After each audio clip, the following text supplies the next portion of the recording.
جو کہ جامع ترمذی کی اور ابو داؤد میں روایت آتی ہے۔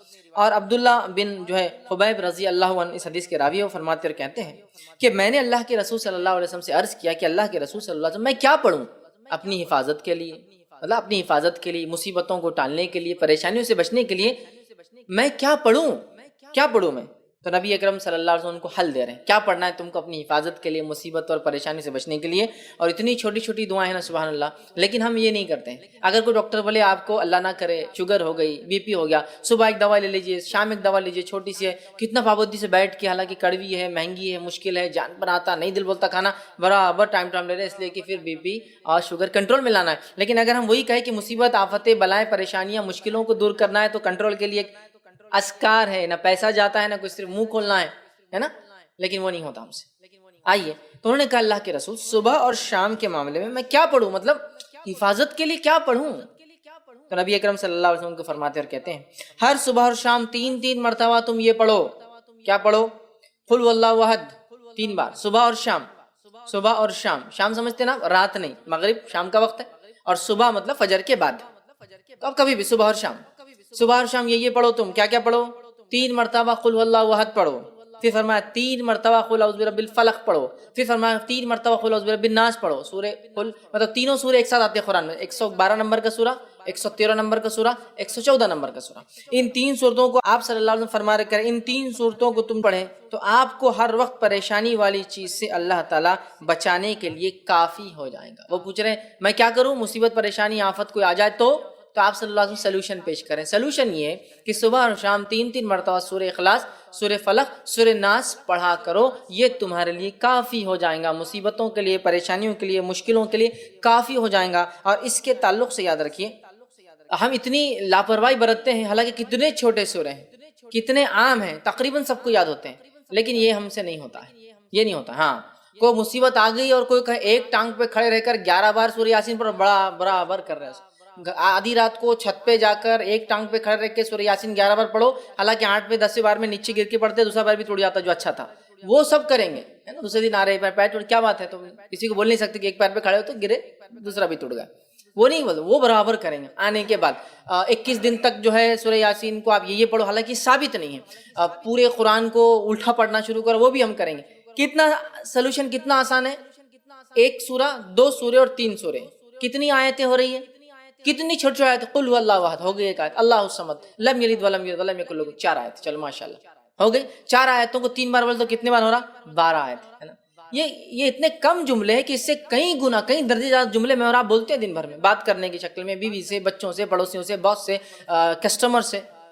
صبح شام 3 مرتبہ پڑھنا ہے، اور 3 مرتبہ پڑھ کے فنش، آپ نے اپنے آپ کو محفوظ کر لیا۔ صحابی کیا فرما رہے کہ میں کیا کروں حفاظت کے لیے، آپ صلی اللہ علیہ وسلم کیا سلوشن دے رہے، تم یہ 3 چیزیں صبح اور شام پڑھ لو، مطلب 3 بار 3 سوروں کو صبح اور شام پڑھنا ہے، تو گویا 3 بار 3 سورہ دن میں ہو تو 9 اور شام میں 9، اتنے سورے پڑھنا ہے۔ اور اس کے بعد یہ ہوں گا، آپ صلی اللہ علیہ وسلم فرماتے ہیں کہ 3 مرتبہ پڑھو اور پڑھیں تو آپ کو ہر آفت و پریشانی والی چیز سے بچانے کے لیے یہ کافی ہے۔ اور نبی اکرم صلی اللہ علیہ وسلم کی حدیث بھی اس صورت کے تعلق سے، سورہ فلق اور سورہ ناس کے تعلق سے آپ نے فرمایا ان 2 صورتوں سے بہتر پناہ مانگنے والی کوئی صورت نہیں، ان 2 صورتوں سے بہتر، ان 2 صورتوں میں۔ آپ صلی اللہ علیہ وسلم بیمار ہوئے، خود پڑھتے تھے سورہ فلق سورہ ناس، بخار آیا جو آپ کا آخر مرض تھا، خود نہ پڑھ سکے تو کیا کہا اپنی زوجہ محترمہ سے، عائشہ رضی اللہ عنہا سے، تم پڑھ کے دم کرو۔ نبی اکرم صلی اللہ علیہ وسلم پہلے کچھ دعائیں پڑھا کرتے تھے حسن اور حسین کو نظر نہ لگے، بولے نظر بد۔ جب سورہ فلق سورہ ناس آئی، صحابہ بولتے وہ آپ نے دعائیں چھوڑ کے سورہ فلق سورہ ناس پڑھ کے دم کرنا شروع کر دیا۔ تو بخار آیا، بیمار ہوئے تو آپ نے یہ پڑھا، بچوں کو نظر نہ لگے تو آپ نے یہ صورتیں پڑھی، آندھی اور طوفان آتی تب بھی آپ یہ 2 صورتیں پڑھتے، آندھی اور طوفان آ گئی سفر میں، قل اعوذ برب الفلق اور قل اعوذ برب الناس آپ تلاوت کرتے آندھی اور طوفان سے۔ جادو ہوا تو جادو کا علاج اسی سے کیا گیا، سورہ فلق اور سورہ ناس۔ کتنی عظیم صورتیں ہیں، کتنی اہم صورتیں ہیں، لیکن معوذتین انہیں کہا جاتا ہے۔ لیکن ان صورتوں کے تعلق سے ہمارا رویہ کیا ہے، مجھے زیادہ بتانے کی ضرورت نہیں ہے۔ ہمارا معاملہ دین کے معاملے میں کیسا ہے، سب کچھ دنیاوی کرنے کے بعد پھر دیکھیں گے اسلامک سلوشن کیا ہے، اصول کیا ہونا چاہیے، سب کچھ دینی کرنے کے بعد ہم سوچیں گے پھر دنیا کے اعتبار سے کیا کرنا چاہیے، اسلام نے کیا سلوشن دیا پہلے وہ چیک کر لیتے ہیں، پھر سلوشن دیکھیں گے دنیا میں کیا ہے۔ ہمارا معاملہ کیا ہے، سب کچھ دنیاوی، کسی کو بخار آیا بچے کو تو پہلے کیا کرتے ہیں، بخار آتی بھاگ کے تھرمامیٹر لاتے ہیں، جبکہ کیا کرنا چاہیے تھا، سورہ فلق سورہ ناس پڑھ کے دم کرنا چاہیے۔ اچھا مار لگا تو ہم سب سے پہلے کیا کرتے ہیں، یا تو زخم ہوا تو بینڈیڈ لگانے کے لیے بھاگ رہے ہیں، یا پھر کوئی اسپرے مارنے کے لیے تاکہ وہ درد وہ تکلیف دور ہو جائے، یہ کر رہے نا۔ جبکہ حدیث میں کیا آتا ہے، جب کسی کو مار لگے تکلیف ہو تو اس جگہ ہاتھ رکھ کے کیا پڑھے وہ 3 بار بسم اللہ پڑھ لے، یہ اس کے لیے کافی ہو جائے۔ علاج بھی کرنا ہے لیکن پہلے بسم اللہ پڑھنا 3 بار، تو اس چیز میں کیا ہوں گی، رفاقت، ڈھیل، آسانی ہو جائے گی۔ ہم کیا کرتے ہیں، بھلے اللہ کا ذکر چھوڑ کے ارے باپ رے، ارے ماں گے بخار آ گیا اس کو، تو ہے نا، ارے باپ رے کتنا بخار آ گیا، اللہ کا ذکر چھوڑ کر ماں اور باپ کو یاد کر، جبکہ دونوں کچھ بھی کام نہیں آئیں گے مصیبت میں۔ انسان کبھی تو سامنے کھڑا ہوتا ہے لیکن کچھ نہیں کر پاتا اپنے بچوں کے لیے، کیا کر سکتا ہے، نہیں کر سکتا، اس کے بس میں نہیں ہوتا۔ تو جو کر سکتا ہے وہ ذات کو چھوڑ کر جو نہیں کر سکتے ان کو یاد کرنے میں کوئی فائدہ نہیں آتا، سمجھ رہے ہیں بات کو؟ تو یہ عادی ہم بنا لیں۔ یہ دوسری چیز تھی، پہلے ہم نے رات کی حفاظت دیکھ لی، اب ہم نے کیا حفاظت دیکھی، صبح اور شام کی حفاظت دیکھ لی۔ مہینوں اور سالوں اپنی زندگیاں برباد کر رہے، راتوں میں جاگو نا اور منواؤ اپنے رب کو، کر لو اپنی دعائیں، کرا لو اپنی دعائیں قبول۔ اتنی باتیں آ رہی کہ رات میں ایک گھڑی ایسی آتی ہے جس گھڑی میں ایک مسلمان جو دعا کرتا ہے، جو مانگتا ہے، اللہ تعالیٰ اس کو عطا کر دیتا ہے، اور یہ گھڑی ہر رات آتی ہے۔ یہ گھڑی کوئی معاملہ خاص نہیں ہے، سارا سال ہوتا ہے۔ تو کہاں ڈھونڈ رہے ہیں ہم، کدھر پریشان ہیں، کس سے مانگ رہے ہیں؟ ادھر ہے راستہ، یہ ہے راستہ کہ راتوں میں تہجد کا اہتمام، پھر دعائیں، اور راتوں میں نماز کا اہتمام، پھر دعائیں، اور سجدوں میں دعائیں، اور استغفار، اور کثرت سے دعائیں، اور اللہ کی تسبیحات اور تلاوت قرآن، نماز کی شکل میں یا بغیر نماز کے پڑھنے کی شکل، قرأت کی شکل، سمجھ رہا ہے؟ تو بہرحال ہم کو یہ تمام چیزیں کرنا ہے۔ تو رات میں اگر انسان جاگتا ہے اور تہجد کا اہتمام کرتا ہے تو دلوں کو زندگی ملتی ہے، دلوں کو زندگی ملتی ہے۔ وہ ارادے یا وہ عزم جو پست ہو چکے ہیں ان میں ایک نئی زندگی آتی ہے۔ آپ نے سب کچھ کر لیا دنیاوی اعتبار سے، آپ تھک گئے ہیں، اب رات میں اٹھ کے عبادت کریے، اپنے رب کو راضی کیجیے۔ دیکھیے وہ جو عزم تھے اللہ پورے کر دیتے، وہ جو ارادے تھے اللہ پورے کر دیتے۔ اب دنیاوی اعتبار سے تھک چکے ہیں، اب اس میں ایک نئی جان اللہ تعالیٰ ڈال، تو راتوں میں اٹھنے سے زندگی ملتی ہے انسان۔ وہ عزم جو ختم ہو چکے، پستہ ہو چکے، اس میں نئی توانائی اور نئی جوش اور جان آتی ہے۔ اسی طرح ہم دیکھتے ہیں اللہ تعالیٰ کا قرب حاصل، ٹھیک، اسی طرح ہم دیکھتے ہیں گناہوں سے رات میں اٹھنا انسان کو روکتا ہے، معلوم۔ اسی طرح ہم دیکھتے ہیں یہ گناہوں کا کفارہ بھی بنتا ہے، راتوں میں اٹھنا ہمارے گناہ، اس لیے کہ اللہ تعالیٰ مشقت کو دیکھتا ہے نا۔ اب آپ کہیں گے کیا میں تہجد بغیر رات میں سوئے کے پڑھ سکتا ہوں؟ ہاں پڑھ سکتے ہیں، مسئلہ نہیں، لیکن سو کر اٹھ کے آخری حصے میں اٹھ کر پڑھنا چونکہ اس میں بڑی مشقت ہے، اس کا اجر زیادہ ہے۔ ورنہ تہجد تو عشاء کی بعد بھی پڑھ سکتے، سونا ضروری ہے، لیکن اجر کے اعتبار سے سو کر نفس کو کاٹ کر پھر اٹھنا اور پھر نماز پڑھنا یہ بڑی بات ہے، سمجھ رہے آپ؟ تو اس کا اجر زیادہ ہے۔ نبی اکرم صلی اللہ علیہ وسلم، اسی طرح ایک اور روایت میں آتا ہے، یہ روایت جو ہے صحیح مسلم کی ہے، اور اس میں جو ہے زید بن ثابت رضی اللہ عنہ فرماتے اور کہتے ہیں کہ نبی اکرم صلی اللہ علیہ وسلم نے ارشاد فرما کہا، اے لوگو تم اپنے گھروں میں بھی نماز پڑھا کرو، مطلب نفل نماز، کیونکہ آدمی کی سب سے افضل نماز وہ ہے جسے وہ اپنے گھر میں ادا کرتا ہے سوائے فرض نماز کی۔ آدمی کی سب سے افضل نماز وہ ہے، آدمی کی سب سے افضل نماز وہ ہے جو وہ گھر میں پڑھتا ہے سوائے فرض کے۔ فرض نہیں، فرض تو مسجد میں پڑھنا ہم پر فرض ہے، سوائے بیمار ہو، مسافر ہو، مسجد نہ ملے، وہ مستثنا ایکسیپشنل کیس۔ لیکن فرض نماز تو مسجد میں باجماعت ہی پڑھنا ہے، لیکن فرض کے علاوہ جو سب سے بہترین نماز ہے جو انسان پڑھتا ہے، سب سے افضل ہے، وہ ہے جو ایک انسان اپنے گھر میں پڑھتا ہے۔ مطلب ایک مرد فرض نماز پڑھے مسجد میں، اس کے بعد گھر آئے اور نفل ادا کرے، یہ سب سے افضل ہے۔ جیسے عورت کی سب سے افضل نماز وہ ہے جو گھر کے اندر، اور گھر کے اندر بھی سب سے اندر کے کمرے میں ہے، سمجھ رہے ہیں؟ یہ فرض کے لیے کہا گیا۔ ویسے عورتیں مسجد میں فرض پڑھ سکتی ہے، اس میں کوئی ممانعت، کوئی روک نہیں ہے، لیکن سب سے افضل وہ ہے جو گھر کے اندر اور اس کے اندر کے کمرے میں فرض پڑھی جائے۔ تو مرد کے لیے فرض نماز مسجد میں پڑھنا ہے، لیکن اس کی افضل نماز وہ ہے جو گھر میں نفل پڑھتا ہے۔ تو لہٰذا مردوں کو چاہیے، اگر گھر سے قریب نماز پڑھتے ہو، چلیے بھائی ظہر اور عصر اور مغرب میں تو ہم باہر ہوتے ہیں، تجارت کاروبار میں ہوتے ہیں، عشاء میں اگر آتے ہو تو کم از کم عشاء کی تو پڑھیے، آ کے جو فرض ہوگی عشاء کی مسجد میں، یا عشاء کو جانے سے پہلے، عشاء سے پہلے کی 4 گھر میں پڑھ کے جائیے، عشاء مسجد میں پڑھیے، آپ واپس آ کے گھر میں پڑھیے، باقی سب سے افضل ہے۔ لیکن کوئی ضروری نہیں ہے، اگر لگتا ہے گھر جانے سے چھوٹنے کا چانس ہے، لوگ آئے ہوئے، ایک الگ شکل ہے، لیکن کوشش کرنا چاہیے، اس لیے کہ انسان کی سب سے افضل نماز وہ ہے جو وہ گھر پڑھتا ہے۔ مطلب ایک مرد کی سب سے افضل نماز گھر میں پڑھتا ہے سوائے فرض نماز کے، فرض اس میں انکلوڈیڈ نہیں ہے، فرض تو مسجد میں ہی پڑھنا، ٹھیک ہے؟ تو لہٰذا ہم کوشش کریں نماز کا کچھ حصہ نفل ضرور ہم گھر، چاہے نماز کو جانے سے پہلے والے ہوں یا نماز کو جانے کے بعد ہو، یا اس کے علاوہ کوئی نفل نماز۔ اور اس کا فائدہ یہ کہ بچے بھی دیکھ کر نماز سیکھتے ہیں اپنے مردوں سے، ماؤں کو تو دیکھتے ہیں، والد کو بھی دیکھیں گے، اس بہانے مردوں کو بھی دیکھیں گے۔ دیکھیں گے. اسی طرح صحیح مسلم کی ایک اور روایت ہے, نبی اکرم صلی اللہ علیہ وسلم نے فرمایا اور کہا, اس کے الفاظ ہیں, تم اپنے گھروں میں بھی نماز ضرور پڑھا کرو. مردوں سے آپ کہہ رہے ہیں, کیونکہ آدمی کی بہترین نماز وہ ہے جو اپنے گھر میں پڑھے سوائے فرض نماز. تم میں سے کچھ لوگ یا تم لوگ اپنی نمازوں میں کچھ نمازیں ضرور اپنے گھروں میں پڑھا کرو. یہ نماز کون سی ہے؟ فرض نماز نہیں, یاد رکھیں, نفل ہے. پڑھا کرو اس لیے کہ آدمی کی سب سے خیر, سب سے بہترین, سب سے افضل نماز وہ ہے جو وہ گھر میں پڑھتا ہے سوائے فرض کے. فرض نہیں, فرض تو مسجد میں آنا ہے, باجماعت پڑھنا ہے. اس کے علاوہ جو نفل پڑھتے ہو نا, گھر میں پڑھو, یہ سب سے افضل نفل ہے. ٹھیک ہے, تو ہم لوگ کوشش کریں. اور رسول اکرم صلی اللہ علیہ وسلم کو دیکھا بھی یہیں گئے, آپ فجر سے پہلے فجر کی 2 رکعت گھر میں پڑھتے, ماں عائشہ فرماتی ہے رضی اللہ عنہا, پھر آپ مسجد جاتے. اسی طرح آپ کے تعلق سے آتا, آپ جمعہ کی بات گھر آتے اور 2 کر کے 4 رکعت جو ہے جمعہ کی نماز کی بعد کی نمازیں وہ ادا کرتے. تو آپ کو دیکھا گیا, خود نبی اکرم صلی اللہ علیہ وسلم گھر آ کر نفل نماز پڑھتے تھے. یہ آپ کو دیکھا گیا, آپ کا خود کا ذاتی عمل تھا. آئیے آگے بڑھتے ہیں, نفل نماز کا اور فائدے دیکھتے ہیں. نفل عبادت کرنے سے بندے کی طرف اللہ کی محبت کھینچی چلی آتی. جب یہ بندہ نفل نماز پڑھتا ہے تو اللہ کی محبت اس کی طرف کھینچی چلی. اور اس حدیث میں وضاحت بھی ہے, فرض کا مقام بھی بتایا جا رہا ہے لیکن نفل کے فضائل بھی بتایا جا رہا ہے نا. ورنہ اگر صرف نفل کے فضائل دیکھے تو کبھی ہوتا ہے نا, ارے فرض نہیں بھی کرے چلتا شاید, یہ جیسا کہ محرم کے 2 روزے رکھ لے تو 1 سال کے گناہ کا کفارہ ہے. ارے پھر تو 1 سال بولے تو اگلے سال کے لیے تو اب یہ سال کی معاف کرا لیتے, اگلے سال پھر رکھ لیں گے تو یہ سال کی معاف. تو کیا نماز نہ پڑھنے سے, فرض روزے نہ رکھنے سے, فرض نماز نہ پڑھنے کے بعد بھی کیا محرم کی 2 روزوں کا اجر و ثواب ملے گا؟ ہرگز نہیں, ہرگز نہیں, ہے نا. ذی الحجہ کے اندر جو ہے عرفے کا روزہ 2 سال کے گناہ کا کفارہ ہے. تو کیا وہ شخص جو فرض نمازیں نہیں پڑھتا ہے, فرض روزے نہیں رکھتا ہے, فرض زکات نہیں دیتا ہے, تو کیا اس کو یہ کفارہ ہوگا 2 سال کے گناہوں کا؟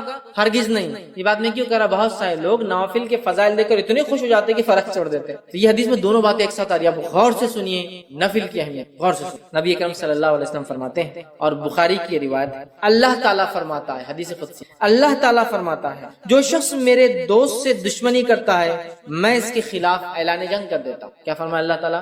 جو میرے دوست سے دشمنی کرتا ہے میں اس کے خلاف اعلان جنگ کر دیتا ہوں. مطلب جو اللہ کے ولی ہوتے ہیں, اور یقین اللہ کے ولی ہوتے ہیں, اللہ کے دوست ہوتے ہیں, یاد رکھیے اللہ کے ولی ہوتے ہیں. تو اللہ تعالیٰ فرما رہا ہے جو میرے دوست سے دشمنی کرتا ہے. اور اللہ کے دوست کون ہے؟ جو تقوی اختیار کرتے ہیں. ایمان والے ہونا پہلی شرط, وہ تقوی اختیار کرتے ہیں اور ہر کام سنت کے مطابق. ٹھیک ہے, تو بہرحال ورنہ میں اس لیے کہہ رہا ہوں اللہ کے دوست, ورنہ ہمارے پاس جو سنت کی مخالفت کرتا ہے, نماز کبھی نہیں پڑھتا ہے, تقوی تو ہے ہی دور دور تک, اس کو ولی مانتے ہیں. اس لیے میں وضاحت کر رہا ہوں, ایمان والا جیسا حق ہے, تقوی اختیار کرنے والا انسان اور سنت کے مطابق عمل کر. تو بہرحال اللہ تعالیٰ فرما رہا ہے جو میرے دوست سے دشمنی کرتا ہے میں اس سے اعلان جنگ. اب اندازہ لگا, اللہ کا جو دوست ہوتا ہے اس کو اگر دنیا میں کوئی چھیڑتا ہے یا اس سے دشمنی کوئی کرتا ہے, اللہ تعالیٰ اس کے خلاف اعلان جنگ کر دے. کیسے کرتا ہے؟ وہ جس نے دیکھا نتیجے اس کے سمجھ میں آتے ہیں. انبیاؤں کے ساتھ جس نے برا سلوک کیا ان کے نتیجے دیکھ لیجئے, صحابہ کے ساتھ جس نے برا سلوک کیا کیسی کیسی موتیں مرے ان کی زندگی دیکھ لیجئے, سلف صالحین پہ جس نے ظلم کیا ان کی زندگیوں کا مطالعہ کرے, خاص طور سے ان کی موتیں دیکھے, اور اس کے بعد معصوم مسلمانوں پہ جس نے بھی ظلم کیا ان کی زندگی کی حالت دیکھے, آپ کہیں گے واقعی میں اللہ تعالیٰ کیسا بدلہ لیتا ہے. چونکہ اللہ تعالیٰ جب دشمنی لیتا ہے اس کے خلاف تو وہ دشمنی واقع میں نبھاتا بھی ہے. سمجھ رہا بات کو, ہر طرف سے اس کو جو ہے چت کر دیتا ہے اس دنیا کی. بہر اللہ تعالیٰ فرما رہا ہے جو شخص میرے دوست سے دشمنی کرتا ہے اس کے خلاف میں اعلان جنگ کرتا ہوں. تو ایک بات ہمیشہ ذہن میں رکھنی چاہیے, اللہ کے نیک بندوں کے خلاف کوئی چال نہیں چلنا چاہیے. اس لیے کہ جب ہم اللہ کے نیک بندوں کے خلاف چال چلتے ہیں در حقیقت اللہ ہمارے خلاف اعلان جنگ کر دیتا ہے.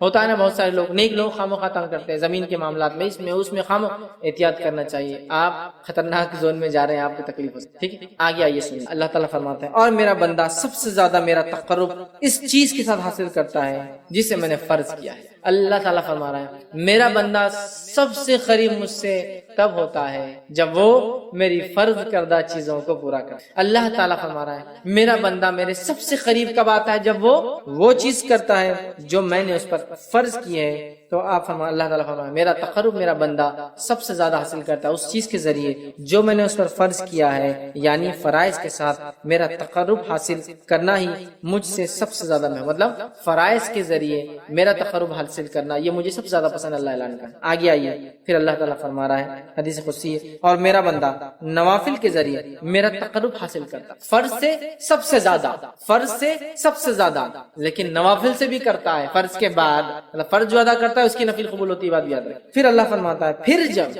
اور میرا بندہ نوافل کے ذریعے میرا قرب تقرب حاصل کرتا رہتا ہے یہاں تک کہ میں اس سے محبت کر لیتا ہوں. میرا بندہ پہلے تو فرض کرتا ہے، میرا تقرب حاصل کر لیتا ہے، چونکہ فرض سے ہی میں سب سے زیادہ قریب ہوتا ہوں بندوں کے، یہ مجھے سب سے زیادہ محبوب ہے۔ پھر میرا بندہ نفل پڑھتا ہے اور نفل پڑھ کر میرا تقرب حاصل کرتا ہے، اتنا تقرب حاصل کرتا ہے، اتنا تقرب حاصل کرتا ہے کہ میں بھی اس سے محبت کرنا شروع کر دیتا ہوں نوافل کے۔ اب آگے سن، تو میں بھی اس سے محبت کر لیتا ہوں، پھر جب میں اس سے محبت کر لیتا ہوں، فرض سب سے زیادہ اللہ کو پسند عمل ہے، سب زیادہ قریب بندہ فرض سے آتا ہے، لیکن فرض سے جو قریب آنے کے بعد بھی جو نفل پڑھے وہ ٹاپ موسٹ چل جاتا ہے۔ بولنے کا مطلب یہ ایک انسان سے فرض بھی کرتا ہے اللہ سے قریب ہوتا ہے، لیکن فرض کے بعد جو نفل پڑھے وہ ٹاپ موسٹ لیول تک پہنچ جاتا ہے اللہ کے قریب، اتنا کہ اللہ تعالیٰ اس سے محبت کرنے لگتا ہے۔ اور اللہ فرماتا ہے اور جب میں اس سے محبت کرنے لگتا ہوں تو میں اس کا کان بن جاتا ہوں جس سے وہ سنتا ہے۔ اس حدیث کو غلط معنی مت لیجیے کہ واقعے میں اللہ اس کے اندر حلول کر جاتا ہے، مطلب وہ وہی باتیں سنتا ہے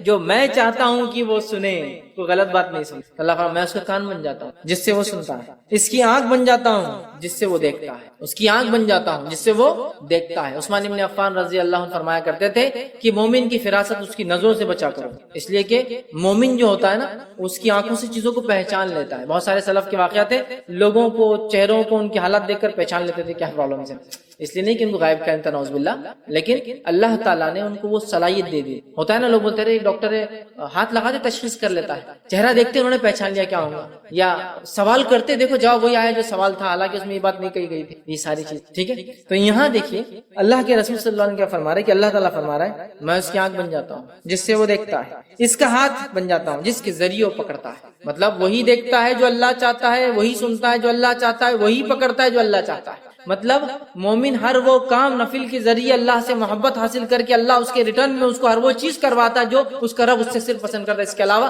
نہ کچھ سنتا ہے، نہ کچھ دیکھتا ہے، نہ کچھ پکڑتا ہے۔ تو میں اس کا ہاتھ بن جاتا ہوں جس کے ذریعے وہ پکڑتا ہے، اور اس کا پاؤں بن جاتا ہوں جس کے ذریعے وہ چلتا ہے، مطلب مومن چلے گا بھی تو اب سیدھے راستے پر، چونکہ اب وہ غلط راستے پر نہیں جائے گا، چونکہ نفل کے ذریعے وہ اللہ کی محبت حاصل کر چکا ہے۔ اللہ کی محبت جو بندہ حاصل کر لیتا ہے اس کا رب کا فضل اس پہ یہ ہوتا ہے کہ ہر وہ کام کرتا ہے جو اس کا رب چاہتا ہے، اس کے علاوہ وہ کچھ نہیں کرتا۔ یہاں جو ہے اس سے وہ چلتا ہے، ان تمام اعضاء کو اپنی اطاعت میں لگا دیتا ہے، اور اگر وہ مجھ سے سوال کرتا ہے تو میں ضرور بھی ضرور اس کو عطا کرتا ہوں، اگر وہ مجھ سے سوال کرتا ہے تو میں ضرور بھی ضرور اس کو عطا کرتا ہوں، ضرور بھی ضرور عطا کرتا ہوں اگر وہ مجھ سے سوال کرتا ہے۔ کون سا بندہ؟ فرائض کے بعد نفل کا اہتمام کر کے رب سے محبت حاصل کر لینے والا بندہ، دیکھتا ہے تو وہی جو اس کا رب چاہتا ہے، سنتا ہے وہی جو اس کا رب چاہتا ہے، پکڑتا ہے وہی جو اس کا رب چاہتا ہے، چلتا ہے اسی راہ پر جس پہ رب چاہتا ہے، اور جب وہ مانگتا ہے تو اس کا رب اس کی جو ہے ضرور بھی ضرور اس کو عطا کر دیتا ہے۔ اور اگر وہ میری پناہ طلب کرے تو میں یقیناً اس کو پناہ دے دیتا ہوں، اور اگر وہ میری پناہ طلب کرتا ہے، دعا میں خاص دعا یاد رکھیں، پناہ مانگو مصیبت کے وقت، تو اگر وہ میری پناہ مانگتا ہے تو میں اسے پناہ دے دیتا ہوں۔ سبحان اللہ، کتنے بڑے بڑے فضائل ہے نفل کو ادا کرنے، کتنے بڑے بڑے فضائل، اندازہ لگا ہے نا۔ اللہ کو سب سے زیادہ محبوب عمل لیکن کون سا ہے؟ فرض ہے، یاد رکھیے، فرض نماز، مال میں فرض عبادت زکات ہے نا، اس کے بعد اللہ تعالیٰ نے رمضان کے ایک مہینے کے روزے، اس کے بعد حج، سب سے زیادہ محبوب عمل۔ اس کے بعد یہ کرنے کے بعد بندہ نفل کے اندر دوڑتا ہے، آگے بڑھتا ہے، فرض نماز کے بعد نفل نماز، فرض زکات کے بعد نفلی زکات، فرض روزوں کے بعد نفلی روزے، فرض حج کے بعد نفلی عمرے۔